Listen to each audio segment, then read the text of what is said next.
नमस्कार दोस्तों, पाथफाइंडर में आप सभी का स्वागत है। मेरा नाम है डॉक्टर महिपाल सिंह राठौड़ और आज इस लेक्चर में मैं आपके साथ चर्चा करूंगा प्रधानमंत्री नरेंद्र मोदी जी के द्वारा किए गए एक इंपॉर्टेंट अनाउंसमेंट के बारे में। आज सुबह उन्होंने देश को संबोधित करते हुए ये बात कही कि सरकार के द्वारा लाए गए 3 कृषि कानून वापस लिए जाएंगे और इन कानूनों को लागू करने के लिए जो पूरे साल से प्रोसेस चला है उसके लिए उन्होंने देश के किसानों से माफ़ी भी मांगी। तो ये रिपील अभी हुआ नहीं है। पहली बात तो ये होगा आने वाले विंटर सेशन में। तो हमारे संसद का शीतकालीन सत्र शुरू होने वाला है 29 नवंबर से और उस सत्र में इन कानूनों को वापस लेने के लिए एक नया कानून लाया जाएगा, क्योंकि अगर आपको कोई पुराना कानून हटाना है तो उसके लिए एक नया प्रोसेस होता है पूरा। तो वो प्रोसेस अब इस विंटर सेशन में किया जाएगा। लेकिन ये अनाउंसमेंट अपने आप में बहुत ही महत्वपूर्ण है, क्योंकि इन 3 कृषि कानूनों के खिलाफ देश के किसान पिछले 1 साल से लगातार प्रोटेस्ट कर रहे हैं। आई एम श्योर आप सभी को इसके बारे में तो मालूम ही होगा कि दिल्ली एनसीआर रीजन के आसपास कई सारे हाईवेज को भी ब्लॉक किया गया और प्रोटेस्ट 1 साल से भी ऊपर से चल रहे हैं। इट इज ऑलमोस्ट 1 ईयर जब से ये बड़े स्तर के प्रोटेस्ट चल रहे हैं। तो ऐसे में ये घोषणा अपने आप में एक बहुत बड़ी बात है, क्योंकि देखिए जनरली केंद्र सरकार कोई कानून लेकर आती है तो उसे इस तरह से वापस लेती नहीं है, लेकिन सरकार ने इन प्रोटेस्टर्स के खिलाफ झुकते हुए कानून वापस लिए हैं और इसके लिए माफी भी मांगी है। आगे बढ़ें उससे पहले आप लोगों के लिए एक इंपॉर्टेंट अनाउंसमेंट है। 20 से 22 नवंबर को अनअकैडमी चैंपियंस कॉन्क्लेव होने वाला है। ये एक प्रकार का सेमिनार है जहां पर experienced bureaucrats, recent UPSC toppers और अनअकैडमी के एजुकेटर्स आपके समक्ष पेश करेंगे अलग अलग एस्पेक्ट्स तैयारी से संबंधित। तो इस तरह के सेमिनार्स अटेंड करने के लिए पहले आप लोगों को दिल्ली या अन्य बड़े शहरों में जाना पड़ता था, लेकिन अब ऐसी कोई आवश्यकता नहीं है। आप केवल इस वीडियो के नीचे दिए गए लिंक पर क्लिक करके अपने आप को एनरोल कर लीजिए और आपके सामने जो देश के बेस्ट एक्सपीरियंस्ड माइंड्स हैं इस फील्ड के, जिस फील्ड में आप जाना चाह रहे हैं आईएएस एग्जाम के, वहाँ के लोग आपको आकर बताएंगे, अपने एक्सपीरियंसेस साझा करेंगे। और इस तरह के एक्सपीरियंस सुन लेने चाहिए, क्योंकि ज़िंदगी इतनी लंबी नहीं है कि आप दुनिया भर की गलतियां दोहराएं। तो जो दूसरों की गलतियां हैं उनसे सीखें और अपनी गलतियां कम करें। तो आई होप कि आप इस चैंपियंस कॉन्क्लेव का फायदा उठाएंगे। Do enrol for that. और मेरा सेशन 22 नवंबर को होने वाला है यूपीएससी 2020 रैंक 69 मिस अक्षिता जी के साथ, और हम लोग डिस्कस करेंगे कि एक एस्पिरेंट को डेली किस तरह से प्रिपरेशन करनी चाहिए। अब इन 3 कानूनों का नाम जान लो जो वापस लिए गए हैं। Farmers produce trade and commerce promotion and facilitation act 2020, farmers empowerment and protection agreement on price assurance and farm services act, essential commodities amendment act. तो ये वो 3 कानून है। नाम काफी इंपॉर्टेंट है, अभी भी एग्जाम पॉइंट ऑफ व्यू से इंपॉर्टेंट है, पूछे जा सकते हैं आने वाले 6 महीने 1 साल के एग्जाम्स में। तो केंद्र सरकार की इन कानूनों के माध्यम से एक कोशिश थी कि कृषि के अंदर जो प्रोक्योरमेंट है उसको थोड़ा और बेहतर बनाया जाए, और बहुत बड़े स्तर के रिफॉर्म थे। मैं कह सकता हूं कि ये आज़ादी के बाद हमारे कृषि क्षेत्र के सेकंड मोस्ट इंपॉर्टेंट रिफॉर्म्स थे। पहला रिफॉर्म होगा ग्रीन रेवोल्यूशन। ये मेरा पर्सनल ओपिनियन है कि ग्रीन रेवोल्यूशन जो है वो एक पहला सबसे बड़ा रिफॉर्म था, और उसके बाद अगर कृषि के अंदर कोई बड़ा रिफॉर्म लाने की कोशिश करी गई थी तो वो ये वाली थी। हालांकि ये रिफॉर्म्स हमारे किसानों को पसंद नहीं आए। कई किसानों ने इसके खिलाफ महीनों तक प्रदर्शन किया, और जब ये पास हुए थे पार्लियामेंट में पिछले साल सितंबर 2020 में, उसके बाद से ही लगातार प्रोटेस्ट चल रहे थे। प्रोटेस्ट में पंजाब के किसान ज़्यादा नज़र आते थे, लेकिन आप ये देखेंगे कि प्रोटेस्ट ना केवल पंजाब बल्कि उत्तर प्रदेश, राजस्थान, हरियाणा और अन्य कई राज्यों के किसानों के द्वारा किए गए थे। लेकिन जो दिल्ली के आसपास प्रोटेस्ट हैं, ऑफकोर्स उसके अंदर जो पंजाब के किसान हैं, खास करके जो सिख कम्युनिटी है पंजाब की, वो ज़्यादा आपको नजर आएंगे। तो कई बार ये आरोप भी लगाया जाता था कि केवल एक कम्युनिटी को या केवल एक राज्य के किसानों को दिक्कत है, लेकिन ऐसा था नहीं। यूपी में भी बहुत बड़े स्तर पर इसके खिलाफ प्रोटेस्ट हो रहे थे। किसानों को प्रॉब्लम ये थी कि इस नए रिफॉर्म से जो पब्लिक प्रोक्योरमेंट सिस्टम है, यानी कि सरकार जो किसान से अनाज खरीदती है एमएसपी पर, वो इससे पूरी तरह से बदल जाएगा, थ्रेटन होगा, और किसानों को फिक्स प्राइसेस नहीं मिलेंगे। तो एमएसपी वाली व्यवस्था इससे पूरी तरह से चरमरा जाएगी। प्राइवेट प्लेयर्स को बहुत ज़्यादा फायदा होगा, ऐसा किसान कह रहे थे, और उनके लिए ये लॉन्ग टर्म में बहुत नुकसानदायक रहेगा। ये कुछ मेजर ऑब्जेक्शंस थे किसानों के, और इसीलिए वो कह रहे थे कि ये सिस्टम्स, ये रिफॉर्म्स लागू नहीं किए जाएं। सरकार का मानना था कि एग्रीकल्चरल मार्केट में इस तरह का रिफॉर्म लाने से भारत का जो मार्केट है वो वर्ल्ड के स्टेज पर काफ़ी कॉम्पिटिटिव हो जाएगा और फॉरेन इंपोर्ट्स के लिए हमारा मार्केट और बेहतर तरीके से तैयार होगा। लेकिन किसान इसके लिए राजी नहीं थे। इन कानूनों को वापस लेते हुए आज सुबह जो संबोधन देश के नाम किया प्रधानमंत्री नरेंद्र मोदी जी ने, उसमें उन्होंने कुछ इंपॉर्टेंट बातें कही थी, वो मैं आपके साथ शेयर कर देता हूं। सबसे पहली बात उन्होंने ये कही कि इन कानूनों को लाने का मकसद ये था कि देश के जो छोटे किसान हैं, स्मॉल फार्मर्स, जो 80% हैं टोटल किसानों के, उनको फायदा पहुंचे। दूसरी बात, अभी एक कमेटी बनाई जाएगी जिसमें केंद्र और राज्य सरकार दोनों के रिप्रेजेंटेटिव्स होंगे, और ये खेती से जुड़े बड़े बड़े मसलों पर सुझाव देगी सरकार को ये कमेटी, जैसे कि zero budget farming, fertilizers, crop patterns कैसे चेंज हो रहे हैं, और मिनिमम सपोर्ट प्राइस एमएसपी में किस प्रकार से ट्रांसपेरेंसी लाई जाए, इन सभी मामलों के ऊपर ये कमेटी का गठन किया गया है। अब इन्होंने स्टेटमेंट में ये भी कहा कि पहले की जो सरकारें हैं उन्होंने भी इस तरह के कानून लाने की कोशिश करी थी और हमने भी कानून लाने से पहले कई सारे स्टेक होल्डर्स और एक्सपर्ट से बातचीत करी। कई किसान इन कानूनों से खुश भी थे और हम उनको धन्यवाद देते हैं, लेकिन कई किसान इससे खुश नहीं थे और हम उन्हें ये समझा नहीं पाए। हमने बहुत कोशिश करी लेकिन फिर भी हम उन्हें नहीं समझा पाए कि ये कानून सही क्यों है। प्रधानमंत्री ने यह भी कहा कि जो किसान कानूनों से सहमत नहीं थे उनकी संख्या बहुत ज़्यादा नहीं थी, although they were not a huge part of the larger category of farmers, लेकिन फिर भी हमारे लिए इंपॉर्टेंट है कि हम उन्हें समझाते। हमने उनके साथ बातचीत करने की कोशिश करी, उनके आर्ग्यूमेंट्स हम सुने, लॉजिक सुना, लेकिन फिर भी हम इसको ओके नहीं कर पाए। केंद्र सरकार ने बीच में यह भी घोषणा करी थी कि 2 साल के लिए इन कानूनों को लागू नहीं किया जाएगा, लेकिन उसके बावजूद ये मसला कोर्ट में पहुंचा और अभी भी सुप्रीम कोर्ट के समक्ष इसकी सुनवाई चल रही है। तो कुल मिलाकर सरकार की लाख कोशिशों के बावजूद किसानों को वो ये सहमत नहीं करवा पाए कि ये कानून उनकी बेहतरी के लिए है। तो इसीलिए आज गुरु पर्व के दिन, आज गुरु नानक जी का जन्म दिवस है, तो इस गुरु पर्व के ओकेजन पर यह घोषणा सरकार के द्वारा करी जा रही है कि किसानों के संबंधित ये तीनों कानून वापस लिए जाएंगे और जो प्रदर्शन कर रहे हैं उन किसानों से अपील है कि वो अपने घर चले जाएं और त्योहार को सेलिब्रेट करें। इस अनाउंसमेंट के कुछ पॉलिटिकल मायने भी हैं। देखिए, उत्तर प्रदेश जो कि भारत का सबसे बड़ा राज्य है आबादी अनुसार, उसमें चुनाव आने वाले हैं कुछ ही महीनों में। पंजाब में भी चुनाव हैं, तो ये दोनों ही राज्य, इन दोनों राज्यों के किसान इन कानूनों से खुश नहीं थे। तो कहीं ना कहीं सरकार को यह भी डर था कि आने वाले चुनाव में इसका नुकसान ना हो, तो शायद इसीलिए ये फैसला अभी लिया गया है। और दूसरा, किसानों के हित की बहुत सारी बातें करी सरकार ने इसमें। तो प्रधानमंत्री की स्पीच में उन्होंने क्रॉप इंश्योरेंस की बात करी, जो प्रधानमंत्री फसल बीमा योजना चलती है उसका जिक्र किया।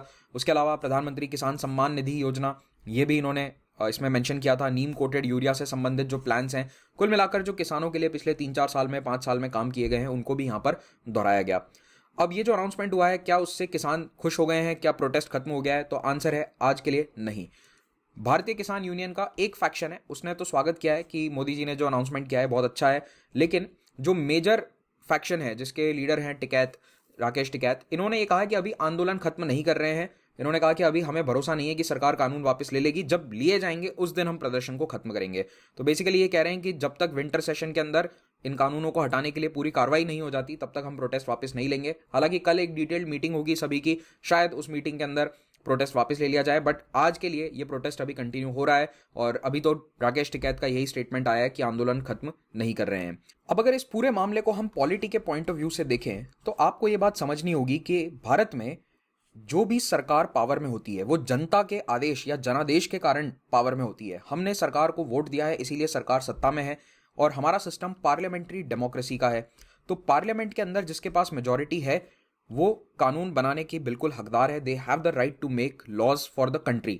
लेकिन कई बार अगर लोग उन कानूनों से खुश नहीं है तो हमारा संविधान हमें फंडामेंटल राइट्स देता है प्रोटेस्ट करने का। The right to protest is a fundamental right, और इसी फंडामेंटल राइट का इस्तेमाल करते हुए देश के किसान इन कानूनों के खिलाफ प्रदर्शन कर रहे थे। हालांकि दूसरा रास्ता कोर्ट जाने का भी है, वो रास्ता भी अपनाया गया था, लेकिन अगर प्रोटेस्ट 1 साल से चल रहे हैं इसका मतलब यही है कि देश के लोग इससे खुश नहीं है। तो चाहे पार्लियामेंट्री मेजॉरिटी हो और कानून बनाने का पूरा अधिकार सरकार को हो, लेकिन एक डेमोक्रेसी में सरकार को जनता की बात सुननी चाहिए और अल्टीमेटली सरकार ने जनता की बात सुनी है।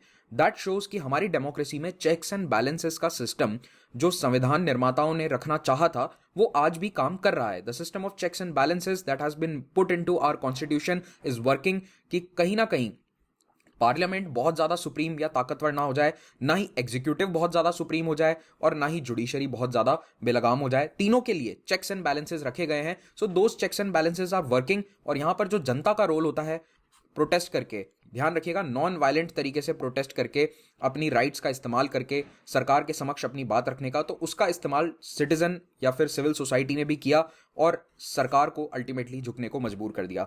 तो मेरा तो यही मानना है कि ये एक बहुत ही बढ़िया एग्जाम्पल आप दे सकते हैं कि भारत में डेमोक्रेसी केवल चुनाव के माध्यम से काम नहीं करती। It is not just the elections that make a democracy, it is the civil society, the right to protest, the fundamental rights, ये सब कुछ उसका एक आयाम है और जनता की बात सुनना सरकार का काम है।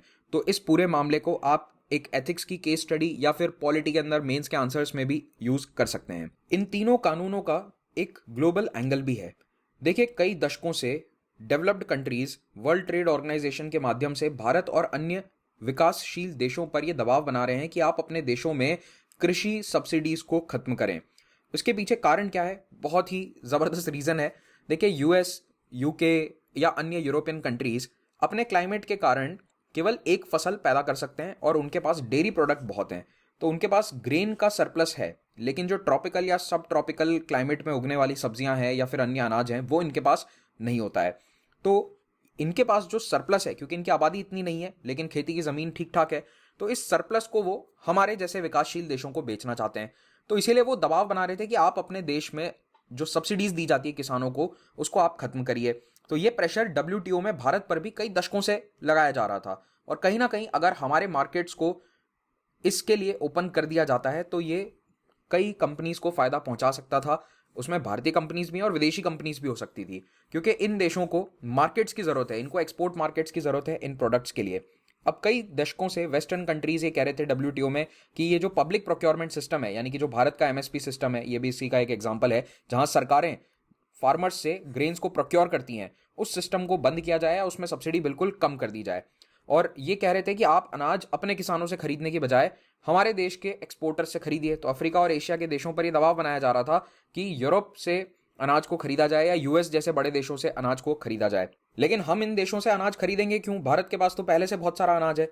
तो इसमें इनका रीजन ये था कि आप, यानी कि भारत, अपने देश की जमीन को गेहूं जैसे अनाज को पैदा करने में वेस्ट मत करो। ये तो हम भी पैदा कर सकते हैं, हमारी जमीन पर भी उग जाता है। आप तो ऐसी चीजें उगाएं जो केवल ट्रॉपिकल या सब ट्रॉपिकल क्लाइमेट में उग सकती है, और ये इन नॉर्दर्न हेमिस्फीयर के कंट्रीज में या नॉर्थ अमेरिका या फिर यूरोप वाले कंट्रीज में नहीं उग सकती। तो आप ऐसे क्रॉप्स पैदा करो, और ये क्रॉप्स क्या काम आएंगे? एक्सपोर्ट करने के। कहां पर? इन्हीं यूरोप जैसे देशों में। तो आप कॉन्ट्रैक्ट फार्मिंग के लिए अपनी जमीन दे दो, एक्सपोर्ट क्रॉप्स के लिए ऐसी चीजें उगाओ जो हमारे देश में जिनकी जरूरत है, यूएस यूके में जरूरत है, और भारत में जो अनाज चाहिए वो आप हमसे खरीद लो। इससे क्या होगा? व्यापार बढ़ेगा। इस तरह की ये रीजनिंग दिया करते थे। इसीलिए ये जो नए कानून लाए गए थे पिछले साल, तो अमेरिका ने इनको अपना समर्थन दिया था, यूएस ने पूरा बैकिंग दिया था कि ये इंप्रूव करेंगे एफिशिएंसी मार्केट्स की, और अल्टीमेटली यूएस चाहता था कि इससे वर्ल्ड ट्रेड को फायदा पहुंचेगा। कुछ नेता ऐसे थे जो सामने से तो इन किसानों का या फिर प्रोटेस्टर्स का समर्थन कर रहे थे, जैसे कि कनाडा के जस्टिन ट्रूडो, लेकिन उनकी जो सरकार है वो डब्ल्यूटीओ में लगातार एमएसपी का विरोध करती आ रही थी।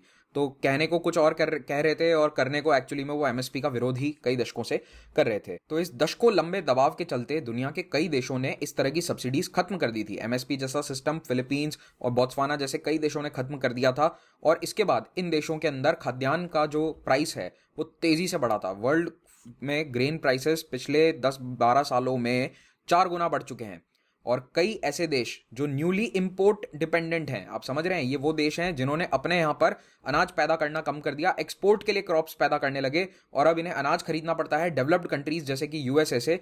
वहां पर खाद्यान्न को लेकर दंगे हो चुके हैं। There are 37 countries that have seen some kind of food rights. छोटे बड़े फूड राइट्स यहां पर हो चुके हैं, और इनकी जो अर्बन पॉपुलेशंस हैं ये धीरे धीरे गरीबी की तरफ जा रही हैं। इसका बेस्ट एग्जांपल कई साउथ अमेरिकन देश हैं, वेनेजुएला आप देख सकते हैं, फिलीपींस देख सकते हैं। इन देशों के अंदर जो एक्सपोर्ट के क्रॉप्स हैं वो ज्यादा उगाए जा रहे थे, और इनको खुद को अपना खाद्यान्न यूएस जैसे देशों से इंपोर्ट करना पड़ रहा था। तो ऐसे में ये डेवलपिंग कंट्रीज आत्मनिर्भर नहीं हो रहे थे, इनकी एग्रीकल्चरली ये आत्मनिर्भरता कम हो रही थी। और दूसरी तरफ ये डेवलपिंग कंट्रीज अपने देश में किसानों को पूरी सब्सिडी दे रहे थे, फुल सब्सिडी दी जा रही है, चाहे यूरोप हो चाहे यूएस हो, वहां पर किसानों को अच्छी खासी सब्सिडी मिलती है। तो एमएसपी नहीं है, लेकिन दूसरे तरीके की कैश सब्सिडीज देकर ये अपने किसानों को सपोर्ट करते हैं। अब आप सोच रहे होंगे कि डब्ल्यूटीओ में जब ये दुनिया के डेवलपिंग कंट्रीज को कह रहे हैं कि आप सब्सिडी खत्म करो, तो अपने देश में कैसे दे रहे हैं? इसका आंसर ये है कि जब शुरुआत में डब्ल्यूटीओ के कानून लिखे जा रहे थे, तब उन्होंने अपने देश के लॉज चेंज ना हो इस तरह की ट्रीटीज शुरू में साइन करवा दी थी। उस समय भारत और अन्य डेवलपिंग कंट्रीज का विरोध इतना मुखर नहीं था, बाद में तो काफी मुखर भारत ने विरोध किया था 2003-04 के बाद, लेकिन उसके पहले हमने इस तरह की ट्रीटी को साइन कर लिया। भारत भी डब्ल्यूटीओ का हिस्सा है। तो आज भी आप देखिए स्विट्जरलैंड के ये न्यूज देखिए, Swiss farmers milk world highest subsidies, तो सबसे ज्यादा सब्सिडी स्विट्जरलैंड जैसे अमीर देश अपने किसानों को देते हैं। तो ये एक बहुत बड़ा मिसनॉमर है कि पश्चिमी देशों में किसान पूरी तरह से मार्केट पे डिपेंडेंट है, ऐसा नहीं है। वहां की सरकारें भी अपने किसानों को सपोर्ट करती हैं, और भारत की सरकार भी करती आई थी, और इसी में बदलाव लाने की कोशिश करी जा रही थी एमएसपी जैसे कानूनों को चेंज करके फ्री मार्केट लाकर एग्रीकल्चर में। लेकिन किसान, भारत के किसान ये नहीं चाहते थे। उन्होंने कई बार एग्जाम्पल भी दिया था कि जब यूएस और यूरोप के देश अपने किसानों को पूरी सब्सिडी देते हैं तो भारत सरकार को भी देना चाहिए। अब इस पूरे मामले पर आप लोगों की क्या राय है ये मैं कमेंट सेक्शन में जानना चाहूंगा। Please do mention in the comments. अपने आंसर को क्रिस्प रखिए, और भाषा की मर्यादा हमेशा बनाए रखें। पीडीएफ आपको इस टेलीग्राम चैनल से डाउनलोड करने को मिल जाएगा। और अगर आप अनअकैडमी के माध्यम से यूपीएससी एग्जाम की तैयारी करना चाहते हैं तो आईएएस एग्जाम्स के लिए बेस्ट टीचर्स अनअकैडमी पर लाइव पढ़ाते हैं, आप उनसे लाइव क्लासेस ले सकते हैं। स्पेशल और प्लस क्लासेस, दो तरह की क्लास होती है। Special is free for everyone and there are some plus classes that you can go for after purchasing a subscription. तो प्लस या आइकॉनिक सब्सक्रिप्शन आपको अवेलेबल होंगे 1 ईयर, 2 ईयर और 3 ईयर्स के लिए। तो अगर आप 2024 या 25 की तैयारी कर रहे हैं तो आप 2 साल का या 3 साल का सब्सक्रिप्शन ले सकते हैं। जो भी सब्सक्रिप्शन आप लेते हैं इसमें अगर आप महिपाल कोड का इस्तेमाल करेंगे then you will get 10% discount on the price of the course. और यहाँ पर ऑप्शनल के कोर्सेज भी अवेलेबल हैं। ये सभी कोर्सेज आप ईएमआई पर अवेल कर सकते हैं। ईएमआई कैसे करना है, डिस्क्रिप्शन में फर्स्ट लिंक जो है उस पर क्लिक कीजिए, पूरा प्रोसेस आपको समझ में आ जाएगा। हर महीने एक छोटा अमाउंट देके आप ईएमआई पर अपना कोर्स को परचेज कर सकते हैं। नए बैचेस हर वेडनेसडे को स्टार्ट होते हैं, ज्वाइन देम। मेरा एक एनसीईआरटी पॉलिटी कोर्स ऑनगोइंग है जिसमें अब 10th क्लास की एनसीईआरटी स्टार्ट करी जाएगी, इसको भी आप ज्वाइन कीजिए। एंड फ्री टेस्ट सीरीज का जरूर फायदा उठाइए। फ्री टेस्ट सीरीज है हमारी, there is no charges for this, just enrol in it. अगर कोई कोड मांगा जाता है तो use my code Mahipal to unlock any kind of free content. Thank you very much, have a great day.